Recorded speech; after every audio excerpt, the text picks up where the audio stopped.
കഴിഞ്ഞ ദിവസം NSDL പുറത്തുവിട്ട ഡേറ്റ പ്രകാരം ഫോറിൻ പോർട്ട്ഫോളിയോ ഇൻവെസ്റ്റേഴ്സിന് ഇന്ത്യൻ ഡെപ്റ്റ് മാർക്കറ്റിലേക്കുള്ള താൽപ്പര്യം ഓരോ ദിവസം കഴിയും തോറും വർദ്ധിച്ചു വരികയാണ്. മാർച്ച് മാസത്തെ ആദ്യ രണ്ടാഴ്ച foreign portfolio investors Indian stock മാർക്കറ്റിൽ 13 സെക്ടറുകളിലായി 43,900 കോടി രൂപയുടെ ഇൻവെസ്റ്റ്മെൻറ്റ് നടത്തിയിരുന്നു. എന്നാൽ കഴിഞ്ഞ ആഴ്ച ഫോറിൻ പോർട്ട്ഫോളിയോ ഇൻവെസ്റ്റേഴ്സ് 7,200 കോടി രൂപയുടെ സെല്ലിംഗ് ആണ് നടത്തിയത്. എന്നാൽ പതിവിന് വിപരീതമായി ഫോറിൻ പോർട്ട്ഫോളിയോ ഇൻവെസ്റ്റേഴ്സ് ഇന്ത്യൻ ഡെപ്റ്റ് മാർക്കറ്റിലേക്ക് ഉയർന്ന തുക ഇൻവെസ്റ്റ് ചെയ്യുകയും ചെയ്യുന്നു. ജനുവരി മാസത്തിൽ 23,000 കോടി രൂപയും ഫെബ്രുവരി മാസത്തിൽ 20,400 കോടി രൂപയും മാർച്ച് മാസത്തിൽ ഇതുവരെ 12,000 കോടി രൂപയുടെയും ഇൻവെസ്റ്റ്മെൻറ്റാണ് ഫോറിൻ പോർട്ട്ഫോളിയോ ഇൻവെസ്റ്റേഴ്സ് ഇന്ത്യൻ ഡെപ്റ്റ് മാർക്കറ്റിൽ നടത്തിയിരിക്കുന്നത്. ഡെപ്റ്റ് മാർക്കറ്റിലേക്കുള്ള ഫോറിൻ പോർട്ട്ഫോളിയോ ഇൻവെസ്റ്റേഴ്സിൻ്റെ ഫണ്ട് ഇൻഫ്ലോ ഉയരാനുള്ള പ്രധാന കാരണം ഇന്ത്യൻ ബോണ്ടുകളെ JP Morgan EM ബോണ്ട് ഫണ്ടിലും ബ്ലൂംബർഗ് ബോണ്ട് ഇൻഡെക്സിലും ഉൾപ്പെടുത്തിയതാണ്. അതായത് ഇന്ത്യൻ ബോണ്ടുകളെ ഇൻ്റർനാഷണൽ ബോണ്ട് ഫണ്ടുകളിൽ ഉൾപ്പെടുത്തിയതിൻ്റെ പശ്ചാത്തലത്തിൽ ഏകദേശം $25 ബില്യൺ ഫണ്ട് ഇൻഫ്ലോ ഇന്ത്യൻ ഡെപ്റ്റ് മാർക്കറ്റിലേക്ക് പല അനലിസ്റ്റുകളും പ്രതീക്ഷിക്കുന്നു. US ബോണ്ട് ഈൽഡ് ഉയരുകയാണെങ്കിൽ FPIസിൻ്റെ ഇൻഫ്ലോ ഉയരാനും US ബോണ്ട് ഈൽഡ് ഇടിയുകയാണെങ്കിൽ FPIസിൻ്റെ ഇൻഫ്ലോ മോഡറേറ്റ് ആകാനും സാധ്യതയുണ്ട്. ഇനി ചില പ്രധാന സ്റ്റോക്കുകളിൽ വന്ന ലേറ്റസ്റ്റ് അപ്ഡേറ്റിലേക്ക് കടക്കാം. ഒന്നാമത്തെ stock electronics smart India limited. കഴിഞ്ഞ ട്രേഡിംഗ് സെഷനിൽ സ്റ്റോക്ക് 193 രൂപ 20 പൈസയ്ക്ക് അടുത്ത് ക്ലോസിംഗ് നൽകി. 52 വീക്ക് ഹൈയിൽ നിന്നും സ്റ്റോക്ക് കൺസിഡറബിൾ ഡിസ്കൗണ്ടിൽ ലഭിക്കുന്നു.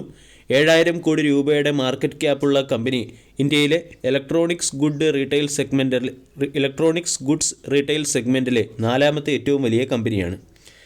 ഇലക്ട്രോണിക്സ് സ്മാർട്ട് ഇന്ത്യ ലിമിറ്റഡ് എന്ന സ്റ്റോക്ക് ഷോർട്ട് ടൈമിൽ മികച്ച റിട്ടേൺ നൽകിയതും അതായത് അപ് ട്രെൻഡ് ഫോളോ ചെയ്യുകയും ചെയ്യുന്ന ഒരു സ്റ്റോക്കാണ്.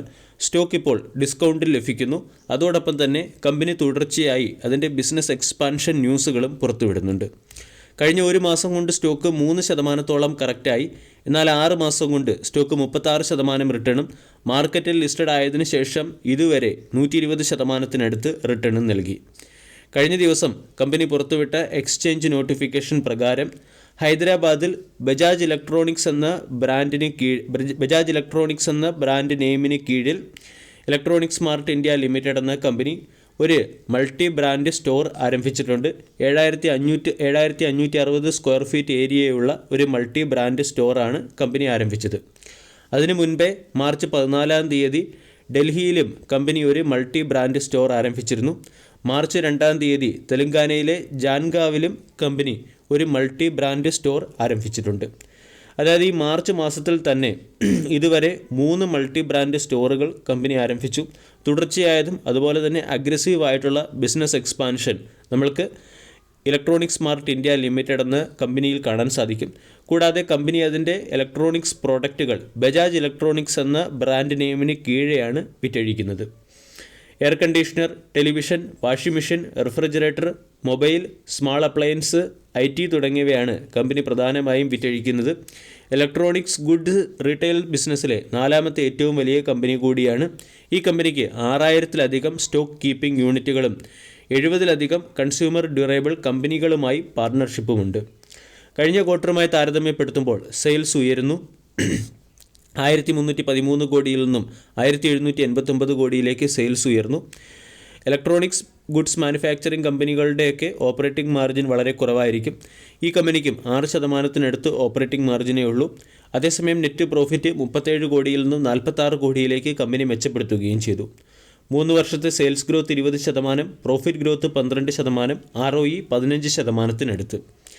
897 കോടി രൂപയുടെ റിസർവ് ഉള്ള കമ്പനിക്ക് മുകളിൽ 1,100 കോടി രൂപയുടെ കടബാധ്യതയാണുള്ളത്.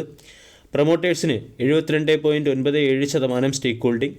2023 ജൂൺ-സെപ്റ്റംബർ ക്വാർട്ടറിൽ പ്രൊമോട്ടേഴ്സ് അവരുടെ സ്റ്റേക്ക് ഹോൾഡിംഗ് 77.97%-ൽ നിന്നും 72.97%-ലേക്ക് കുറച്ചിരുന്നു. അതേസമയം ഫോറിൻ പോർട്ട്ഫോളിയോ ഇൻവെസ്റ്റേഴ്സിൻ്റെയും ഫോറിൻ ഇൻസ്റ്റിറ്റ്യൂഷണൽ ഇൻവെസ്റ്റേഴ്സിൻ്റെയും സ്റ്റേക്ക് ഹോൾഡിംഗ് ഉയർന്നു വരികയാണ്. FIസിൻ്റെ സ്റ്റേക്ക് ഹോൾഡിംഗ് 3.38%-ൽ നിന്നും 4.9%-ലേക്ക് ഉയരുകയും DISൻ്റെ സ്റ്റേക്ക് ഹോൾഡിംഗ് 15%-ൽ നിന്നും 16%-ലേക്ക് മെച്ചപ്പെടുകയും ചെയ്തു. പബ്ലിക് സ്റ്റേക്ക് ഹോൾഡിംഗ് 7.3%-ൽ നിന്നും 5.54%-ലേക്ക് കുറഞ്ഞു. ഇലക്ട്രോണിക് സ്മാർട്ട് ഇന്ത്യ ലിമിറ്റഡ് എന്ന സ്റ്റോക്ക് 250 രൂപയിൽ നിന്നും കറക്റ്റായി 175-നടുത്ത് സപ്പോർട്ട് ലഭിക്കുകയും ഇപ്പോൾ 193-നടുത്ത് ട്രേഡ് ചെയ്യുകയും ചെയ്യുന്നു. 200 എന്ന റെസിസ്റ്റൻസ് ക്രോസ് ചെയ്ത് അതിനെ മുകളിൽ സസ്റ്റെയിൻ ചെയ്യുകയാണെങ്കിൽ 225, 240 പോലുള്ള ടാർഗറ്റുകൾ ഇലക്ട്രോണിക് സ്മാർട്ട് ഇന്ത്യ ലിമിറ്റഡ് എന്ന സ്റ്റോക്കിൽ നിന്നും പ്രതീക്ഷിക്കാം. രണ്ടാമത്തെ stock Indian renewable energy development agency limited.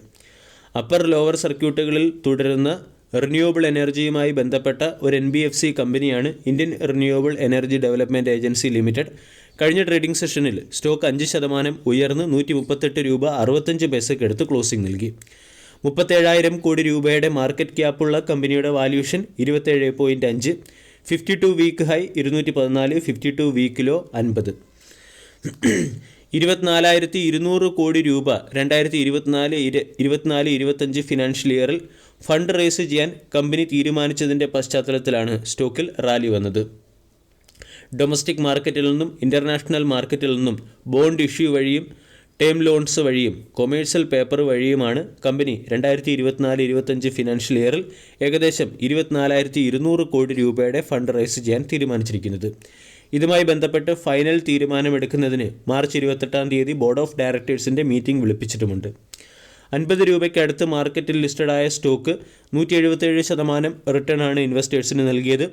IPO സമയത്ത് സ്റ്റോക്ക് വാങ്ങിയവർക്ക്, അതായത് IPOയിൽ കമ്പനി 32 രൂപ പെർ ഷെയർ എന്ന റേറ്റിലായിരുന്നു ഇഷ്യൂ നടത്തിയത്. അന്ന് വാങ്ങിയവർക്ക് ഏകദേശം 333% റിട്ടേൺ ലഭിക്കുകയും ചെയ്തു. കഴിഞ്ഞ ക്വാർട്ടർലി റിസൾട്ടിലും സ്റ്റോക്ക് മികച്ച പെർഫോമൻസ് കാഴ്ചവെച്ചു. നെറ്റ് പ്രോഫിറ്റ് 200 കോടിയിൽ നിന്ന് 335 കോടിയായി ഉയർത്തി, അതായത് 67.15% വർധനവ്. നെറ്റ് റവന്യൂ 44%, അതായത് 868 കോടിയിൽ നിന്നും 1,252 കോടിയിലേക്ക് കമ്പനിക്ക് ഉയർത്താൻ സാധിച്ചു. ഓൾ ടൈം ഹൈയിൽ നിന്നും ഇപ്പോഴും സ്റ്റോക്ക് 25%-നടുത്ത് ഡിസ്കൗണ്ടിൽ ലഭിക്കുകയാണ്. ഇറാഡ എന്ന സ്റ്റോക്ക് ഇപ്പോൾ ഡൗൺവേർഡ് ട്രെൻഡിലാണ്, അല്ലെങ്കിൽ നെഗറ്റീവ് ട്രെൻഡിലാണ്. സ്റ്റോക്ക് 150 എന്ന ലെവലിന് മുകളിൽ സസ്റ്റെയിൻ ചെയ്തതിന് ശേഷം മാത്രം ബൈയിങ് സൈഡിലേക്കുള്ള പ്രോബബിലിറ്റി അല്ലെങ്കിൽ ബൈയിങ് സൈഡ് പരിഗണിക്കുക. അതേസമയം സ്റ്റോക്ക് 120 എന്ന സപ്പോർട്ട് നഷ്ടപ്പെടുത്തുകയാണെങ്കിൽ 180 തുടങ്ങിയ ലെവലുകളിലേക്ക് ഇടിയാനും സാധ്യതയുണ്ട്. മൂന്നാമത്തെ സ്റ്റോക്ക് അഫിൾ ഇന്ത്യയുമായി ബന്ധപ്പെട്ടതാണ്. കഴിഞ്ഞ ട്രേഡിംഗ് സെഷനിൽ സ്റ്റോക്ക് 2.4% വർദ്ധിച്ച് 1086-നടുത്ത് ക്ലോസിംഗ് നൽകി. 15,000 കോടി രൂപയുടെ മാർക്കറ്റ് ക്യാപ്പുള്ള കമ്പനിയുടെ valuation 53.30, 52 week high 1336, 52 week low 866. കഴിഞ്ഞ ഇയർ ടിൽ ഡേറ്റിൽ, അതായത് 2024 മാത്രം സ്റ്റോക്ക് 17%-ഓളം കറക്റ്റ് ആയിട്ടുണ്ട്. കഴിഞ്ഞ ഒരു വർഷം കൊണ്ട് സ്റ്റോക്ക് 14%-നടുത്ത് റിട്ടേൺ ആണ് നൽകിയത്. അഫിൾ ഇന്ത്യ എന്ന company artificial intelligence powered advertising strategy ഉപയോഗിക്കുന്നു എന്നതാണ് സ്റ്റോക്കിനെ സംബന്ധിക്കുന്ന പ്രധാന അപ്ഡേറ്റ്. കൺസ്യൂമർ ഇൻ്റലിജൻസ് എക്കോസിസ്റ്റത്തിൽ artificial intelligence powered advertising strategy ഉപയോഗിക്കുന്ന ഒരു ഗ്ലോബൽ കമ്പനിയായി അഫിൾ ഇന്ത്യ എന്ന കമ്പനി മാറിക്കഴിഞ്ഞു. കൂടാതെ കമ്പനിയുടെ ഫിനാൻഷ്യൽ ഇയറിലെ പെർഫോമൻസും പുറത്തു വന്നിട്ടുണ്ട്. 2022 ഫിനാൻഷ്യൽ ഇയറുമായി താരതമ്യപ്പെടുത്തുമ്പോൾ 2023 ഫിനാൻഷ്യൽ ഇയറിൽ കമ്പനിയുടെ റവന്യൂ 29% വർദ്ധിച്ച് 1,153 കോടിയിൽ നിന്നും 1,488 കോടിയിലേക്ക് ഉയർന്നു.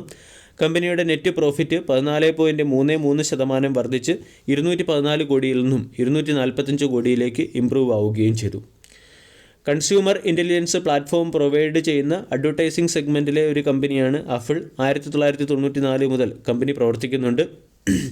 കമ്പനിയുടെ ROE 18.5, ROCE 20.2, 52 week high 1337, stock 1091-നടുത്ത് ട്രേഡ് ചെയ്യുന്നു. ഡെപ്റ്റ് അല്ലെങ്കിൽ കടബാധ്യത വളരെ കുറഞ്ഞ ഒരു കമ്പനിയാണ്. 3 വർഷത്തെ സെയിൽസ് ഗ്രോത്ത് 63%, പ്രോഫിറ്റ് ഗ്രോത്ത് 55%, 3 വർഷത്തെ ROE 25%-നടുത്ത്. 1,567 കോടി രൂപയുടെ റിസർവ് ഉള്ള കമ്പനിക്ക് മുകളിൽ 228 കോടി രൂപയുടെ കടം മാത്രമേ ഉള്ളൂ. ഈ കമ്പനിയിലും ഫോറിൻ ഇൻസ്റ്റിറ്റ്യൂഷണൽ ഇൻവെസ്റ്റേഴ്സിൻ്റെയും ഡൊമസ്റ്റിക് ഇൻസ്റ്റിറ്റ്യൂഷണൽ ഇൻവെസ്റ്റേഴ്സിൻ്റെയും സ്റ്റേക്ക് ഹോൾഡിംഗ് ഉയരുകയാണ്. FISൻ്റെ സ്റ്റേക്ക് ഹോൾഡിംഗ് 9.6-ൽ നിന്നും 14.3-ലേക്ക് ഉയർന്നു. DISൻ്റെ സ്റ്റേക്ക് ഹോൾഡിംഗ് 14.2-ൽ നിന്നും 14.7-ലേക്കും പബ്ലിക് സ്റ്റേക്ക് ഹോൾഡിംഗ് 16%-ൽ നിന്നും 13.9%-ലേക്ക് ഇടിയുകയും ചെയ്തു. ഡിസംബർ ക്വാർട്ടറിൽ പ്രൊമോട്ടേഴ്സ് അവരുടെ സ്റ്റേക്ക് ഹോൾഡിംഗ് 59.89%-ൽ നിന്നും 56.9%-ലേക്ക് കുറച്ചു. അഫിൾ എന്ന സ്റ്റോക്ക് 2021 മുതൽ ഒരു പ്രത്യേക റേഞ്ചിൽ കൺസോളിഡേറ്റ് ചെയ്യുകയാണ്. സ്റ്റോക്കിനെ സംബന്ധിച്ചിടത്തോളം ഇപ്പോൾ 1000 രൂപയുടെ സപ്പോർട്ടും 1300 രൂപയുടെ റെസിസ്റ്റൻസുമാണുള്ളത്. മുമ്പ് സ്റ്റോക്കിന് 850 രൂപയ്ക്ക് അടുത്തായിരുന്നു സപ്പോർട്ട്. അവിടെ നിന്നും സപ്പോർട്ട് ഹയർ സൈഡിലേക്ക് നീങ്ങി 950 എത്തി. പിന്നീട് ഇപ്പോൾ 1000, 1080 എന്ന ലെവലിലാണ് സപ്പോർട്ട്. ഡിമാർട്ടിൽ കണ്ടതുപോലെ തന്നെ നമ്മൾ കമ്പനിയുടെ സപ്പോർട്ട് തുടർച്ചയായി അപ്സൈഡിലേക്ക് ഷിഫ്റ്റ് ആയിക്കൊണ്ടിരിക്കുകയാണ്. അതുപോലെ തന്നെ കഴിഞ്ഞ 3 വർഷമായി കമ്പനിയിൽ വളരെ വലിയ ഒരു ടൈം കറക്ഷനും വന്നു കഴിഞ്ഞു.